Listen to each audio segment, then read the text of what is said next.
तो guys Pokemon की एक और न्यू वीडियो में आप सभी का स्वागत है। तो आज हम एक बहुत ही बड़ी न्यूज़ के बारे में बात करने वाले हैं जिसमें पोकेमोन जर्नीज के फ्यूचर के बारे में न्यूज़ है और ये एकदम सही है। अभी एक इंटरव्यू में बहुत कुछ बड़ी न्यूज़ निकल कर आई है। शायद तुम में से बहुत लोगों को ये पहले पता चल गया होगा, लेकिन जिन्हें नहीं पता मैं उन्हें बता देता हूँ। तो चलो इसे देखते हैं वो क्या है। तो इस वीडियो के स्टार्ट होने से पहले हमेशा की तरह इस वीडियो को लाइक कर देना और अगर चैनल में न्यू हो तो जाके सब्सक्राइब करके बेल आइकन को ऑन कर दो और भी पोकेमोन के वीडियोस के लिए। तो चलो इस वीडियो को शुरू करें। Sports beating in Forabet. Games with live dealers in Forabet. Blackjack and Baccarat in Forabet. Fast payouts in Forabet. Earn in Forabet.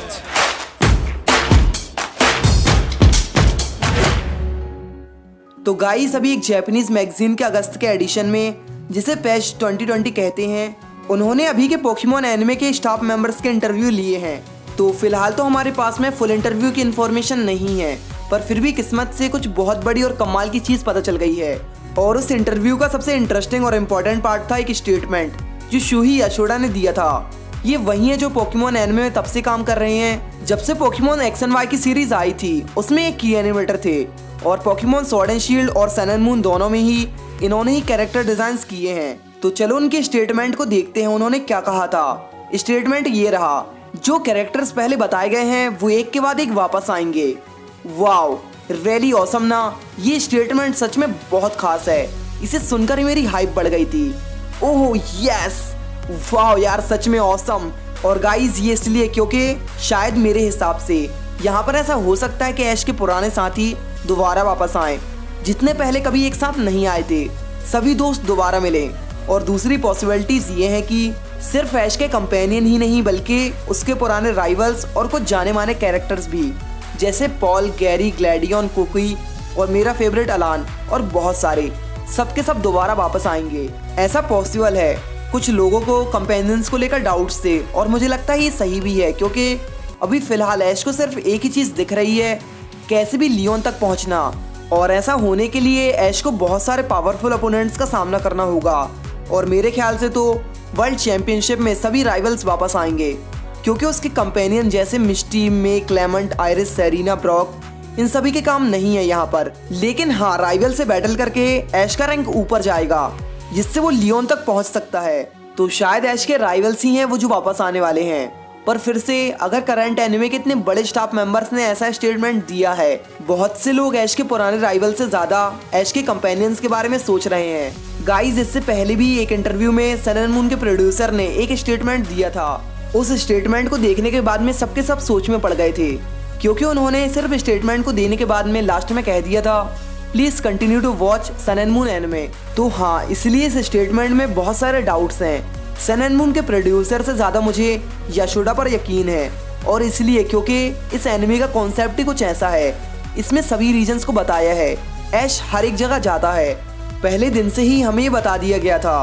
पर एक चीज है कि इससे पहले का कोई भी एपिसोड रीजनल एपिसोड नहीं था। किसी भी एपिसोड में पूरी तरह से फोकस नहीं किया गया था।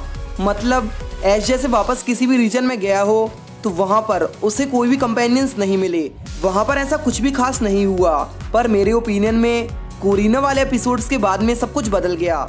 ये पूरा ही एपिसोड एक रीजनल एपिसोड था, जहाँ एक खास कैरेक्टर वापस आई। यहाँ तक कि इससे बहुत बड़ा फर्क पड़ा है इस न्यू जनरेशन में। और मुझे लगता है कि यही सेम चीज़ ऐश के पुराने दोस्तों के साथ भी होगी, वो भी ऐसे ही वापस आएंगे। अभी ऐश इससे पहले जितने भी रीजन्स में वापस गया था उसमें इसलिए ज़्यादा कुछ नहीं बताया गया, क्योंकि ये शुरुआत थी, सब कुछ एकदम फ्रेश था। बट अब कोरिना वाले एपिसोड के बाद में जो हुआ है वो आगे भी होगा। जब भी ऐश नए रीजन जाएगा उसे वहाँ पर पुराने साथी मिलेंगे। पर गाइस तुम्हें क्या लगता है, ऐश के पुराने दोस्त कब वापस आएंगे? याद करो उससे पहले की सभी सीरीज में फीमेल कैरेक्टर शुरुआत में वापस नहीं आई हैं, बल्कि लगभग सीजन के बीच में आई हैं। तो शायद मेरे ख्याल से 6 मंथ के बाद में या 1 साल के बाद में ऐसा हो सकता है, तब ऐश के पुराने साथी वापस आएंगे। और उस स्टेटमेंट में ये भी बताया गया था कि वो लोग फ्यूचर में इस एनिमे की ओपनिंग को भी चेंज करेंगे।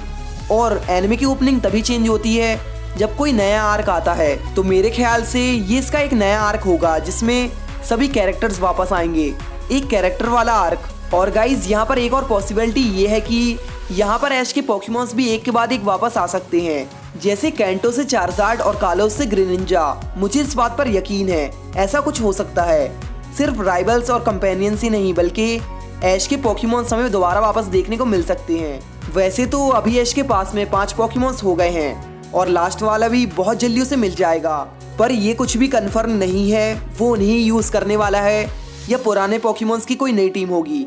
मैं इसके ऊपर एक अलग सी वीडियो बना दूंगा जिसमें मैं ऐश के सबसे बेस्ट पोकेमॉन्स की टीम बनाऊंगा, उसके पुराने सभी पोकेमॉन्स की एक टीम। वो कौन से पोकेमॉन्स को अपनी टीम में लेके इस लीग को जीत सकता है।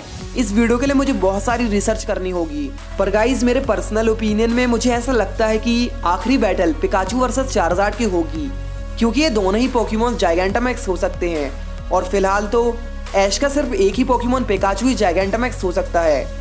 एनीवेज गाइस, तुम्हें क्या लगता है इन सब के बारे में? ऐश का कौन सा पोकेमॉन लियोन के चार्जार्ड को हराएगा और कौन से राइवल्स वापस आने वाले हैं? बताओ मुझे कमेंट्स में। तुम्हें जो भी कुछ पता हो जाके कमेंट्स में बताओ और इस वीडियो को लाइक करना मत भूलना और अगर चैनल में न्यू हो तो जाके सब्सक्राइब करके बेल आइकन को ऑन कर दो और भी पोकेमॉन की वीडियोस के लिए। और हाँ, मुझे इंस्टाग्राम और ट्विटर में फॉलो कर लो क्योंकि वहाँ पर मैं बहुत सारी चीज़ें बता देता हूँ, तो जाकर फॉलो कर लेना। और गाइज हमारे गेमिंग चैनल को जाकर सब्सक्राइब करो क्योंकि वहाँ पर हम बहुत सारे गेम्स खेलते हैं, तो जाकर उस चैनल को भी सब्सक्राइब कर लो। तो गाइज मिलते हैं हम नेक्स्ट वीडियो में, तब तक के लिए गुड बाय।